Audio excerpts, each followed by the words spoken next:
Now, today, the South Sudan People's Defense Forces, the leadership of the SSPDF, has officially labeled the Red Bell movement as a rebel movement rather than a community vigilant outfit. Now, this declaration came after a joint military operation was carried out across Juba and impounded both small and heavy weapons, uniform and logos of the Red Bell movement that clearly tells that this is not a community protection group rather than a rebel movement. But before we proceed with this video, if this is your first time watching a video on this channel, please subscribe, hit the notification button, like, comment, and if the videos interest you, share with your colleagues and your circle. Now, the statement was issued officially by the Director of Press and Media and also the Army spokesperson of the SSPDF, Brigadier General Lul Roy Kang. And I want us to read this statement issued today by the Major General spokesperson of the SSPDF. This is what he said.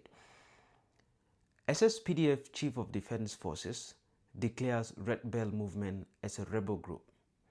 The SSPDF Chief of Defense Forces, General Dr. Paul Nang Majok, PhD, has officially declared the Jonglei state-based Red Bell movement as no longer a community-based armed vigilant group and ordered Lieutenant General Kong To Kong, Assistant Chief of Defense Forces, for operations to treat and deal with the members of the Red Bell movement like any other armed rebel groups fighting against the government and SSPDF in the country.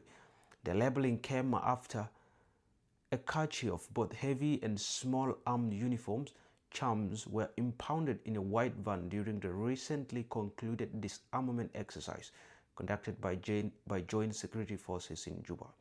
The designation of the Red Bell movement as a new rebel group came about because it had superseded traditional roles of a normal vigilant group in terms of the level of organization and organizational structures, resources mobilization, and arms acquisition, adoption of military ranking systems, designation of uniforms, emblems, logo, and coining slogans or motto, widening areas of operations, and establishments of cells in Juba and elsewhere.